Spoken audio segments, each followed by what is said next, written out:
Alright, so I've never done a vlog before or anything remotely similar except for one time when I was in GSD class. We had to do a video commercial for a class project. Um, but lately I've been watching a lot of people tell their coming out stories, and I've been looking forward to doing this because I have a pretty great one. Well, as far as coming out can be great. Um, and plus, this makes me feel like I'm doing a captain's log from Star Trek. Thanks to this lovely bit of technology that makes such things possible, and YouTube, which is a great resource for a number of things. I've been learning a couple of new tunes on the flute. I play Irish concert flute. Not a very good one. I'm actually in the market for another one as long as it's free. And but I digress. So coming out, I'm 27 years old. I'll be 28 in December. And when I came out, it wasn't voluntary to either one of my parents, actually. My mom knew a lot longer before my dad did, and needless to say, she hit the ceiling, pretty much. She was plundering through my things and found a letter I had written to a friend in middle school. Middle school doings. Kids like to pass notes back and forth in class and such, and she found that note and essentially just hit the ceiling. How do you normally hit the ceiling? You get pissed off, right? Pissed off and wrathful. So, that was fun. Needless to say, we had a row, however you want to say it. We had a fucking fight, and not physical, but it was definitely intense. And just now today, my mother is only starting to be okay with me, liking dudes. And we don't really talk about it as much, but we don't really talk a lot in general. Thanks to the childhood that I had. My parents were divorced when I was 6. So it made growing up a little bit difficult because I was at my mom's all the time and I didn't want to be. I didn't like it up there. I wasn't allowed to do anything, have friends over, go places. Wasn't anywhere to ride my bike. And, when you're however old, that's kind of the thing. You like to be social and have friends and have things to do. So needless to say, I developed a weight problem. Juvenile diabetes. So that only added to my depression on top of, my mother just absolutely scorning me and refusing to even acknowledge the fact that I was different from a lot of other people, especially where I grew up. I grew up in a town with one red light in the whole county, in the whole place, so I bet a lot of you can attest to that kind of situation. My dad, on the other hand, okay, we'll talk about that because that was actually kind of a light in the shadow, if you will. So my dad picked me up to take me to the doctor in Lexington. I had to go to the diabetic specialists a lot when I was 15, 16, and 17 years old. I found out I had type 2 or juvenile diabetes in the 7th grade. I weighed almost 230 pounds. Wasn't very tall at that point in time. So yeah, this is after the fact. I had lost about 32 pounds in a month. Most of it was water, but my weight was getting under control and I was taking medicine. I didn't have to take insulin shots or anything like that, thankfully. But I wasn't allowed to eat a friggin' thing. So I walked around most of the time wanting to die because I didn't know it was going to get any better.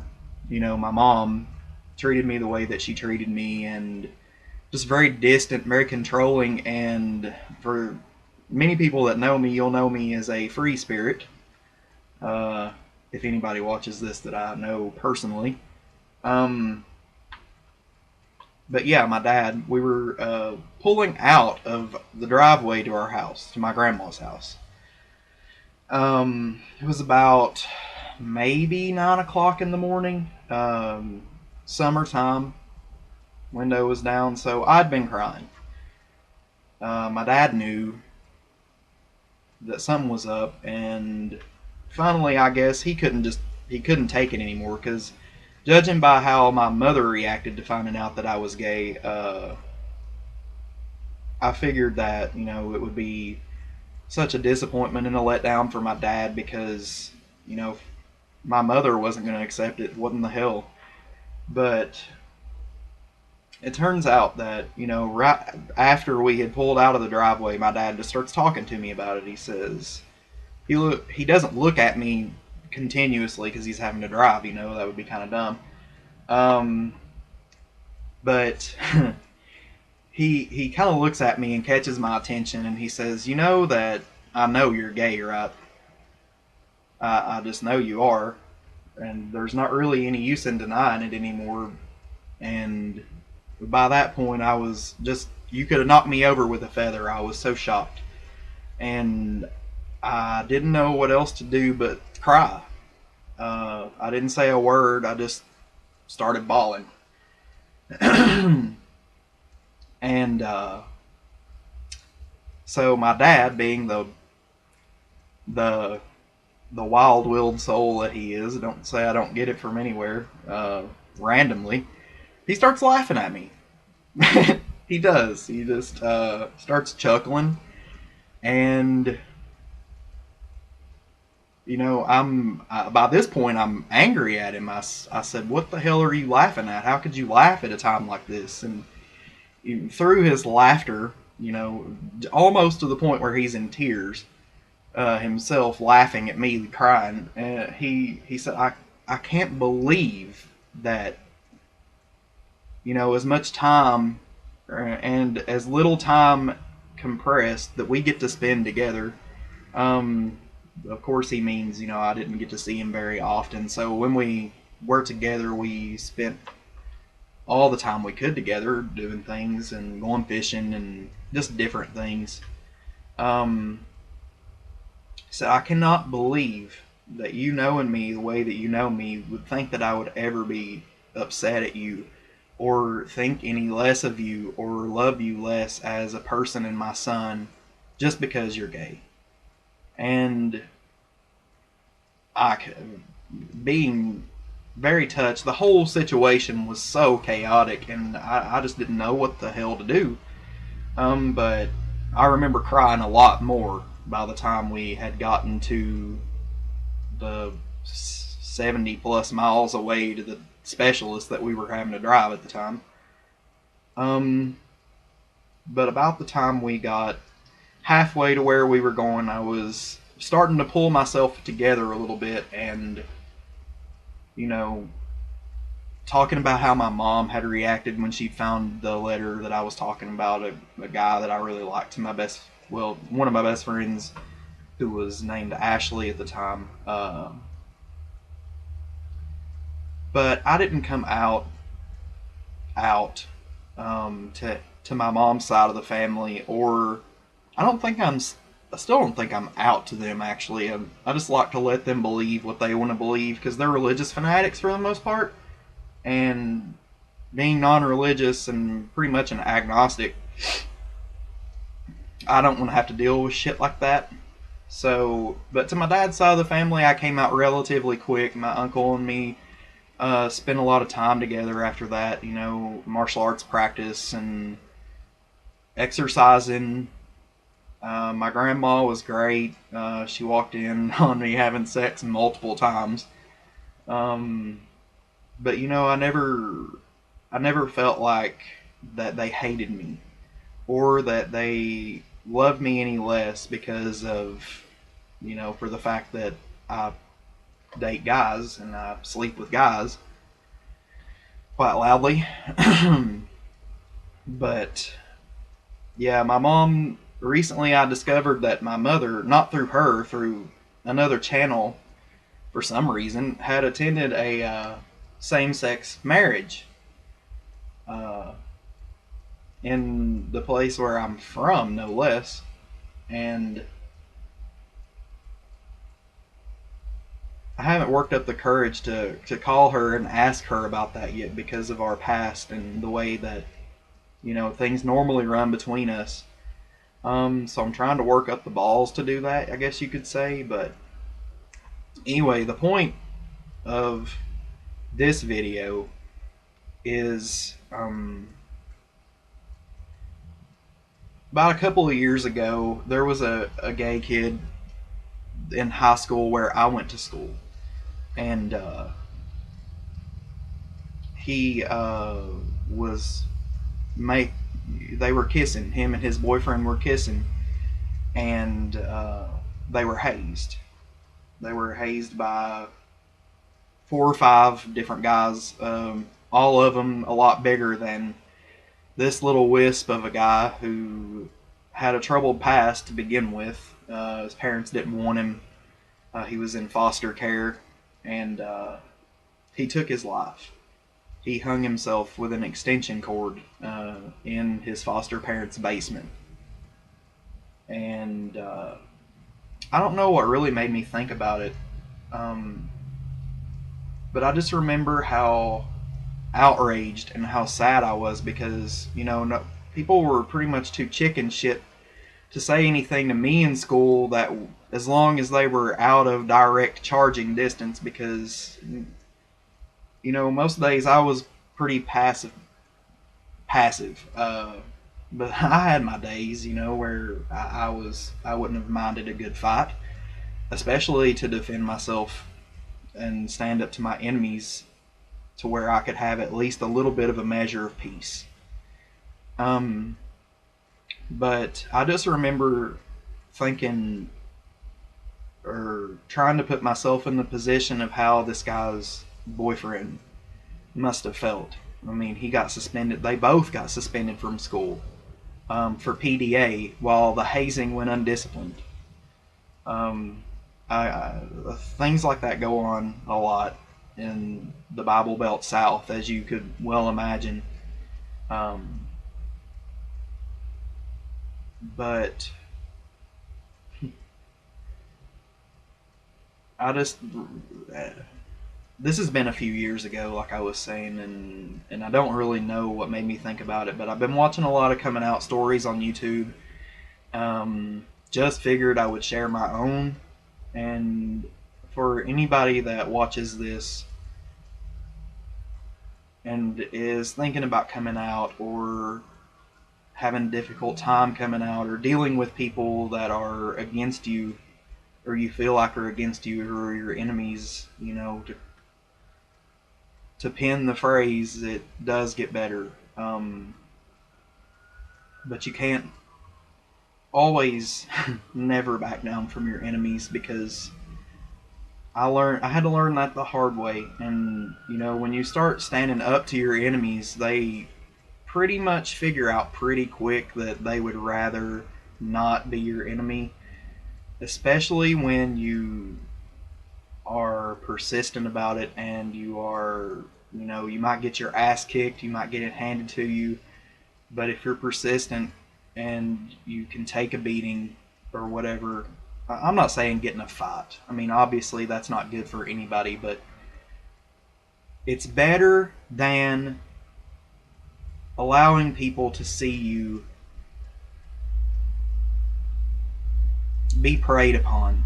Because when somebody sees that it's easy to prey upon you, it's instinctual. It's human nature. I mean, warlords throughout history have done that to tribes of slaves, the taking of slaves, which is an ancient tradition and still happens today. So when you appear vulnerable and weak and people perceive you that way, that's pretty much a cue for people to think that it's okay to haze you and harass you and to torment you, and it's not. And if somehow you can find the courage to not be abused and to not allow people to do that to you, then, I mean, yeah, you're going to probably get beat up some, but if you keep coming back and you fight back, you know, it shows people that you're not so easily trifled with. You're not gonna let people walk all over you, whoever they are. It could be twice as big as you are. More is the better. When somebody sees you stand up to somebody that's twice as big as you are, and they know that you're not afraid. I mean, there are other ways to demonstrate courage and stuff, but you know, coming from where I come from, usually the only thing people respond to that's any sort of diplomacy is violence, physical violence. And while that is not desirable at any point in time, sometimes, according to Aristotle, we make war so that we might have peace. And I've found that that's true for a lot of people. If my best friend sees this, he's gonna jump down my throat. He's a pacifist, and I think it's completely useless to be a pacifist, and especially in a world that's as uncertain as it is today. But it gets better. You don't have to fight all the time. You know, once you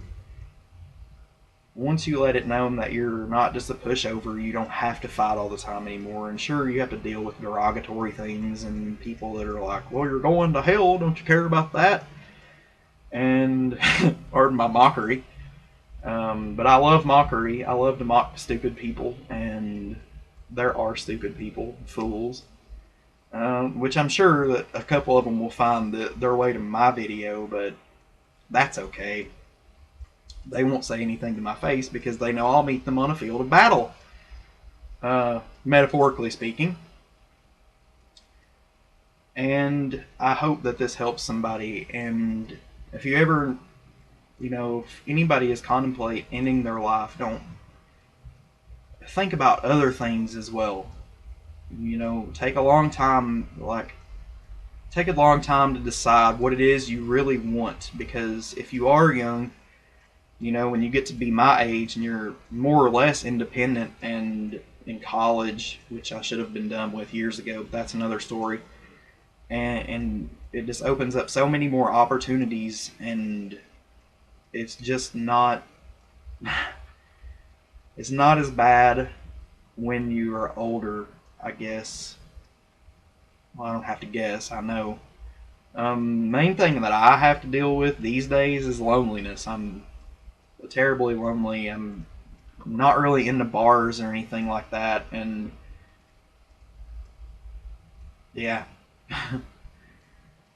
But anyways, I hope that this helps somebody, because even though, you know, one of your parents might not agree, the other one might usually have your back. If they both don't agree, then just give them some time. It takes time to deal with things like this, especially when you've been brought up thinking, you know, this is wrong and this is right. Don't surrender to people who wave the Bible under your nose. If, you know, the Bible, they say, is a double-edged sword. If you wish to defend yourself with the Bible, I suggest you know what people are going to use against you. I encourage people to read the Bible, because the more that they read it, the more that they see how big of a crock of a shit that it is. And but that's just my personal opinion. But yeah, I guess I'll talk to you guys later.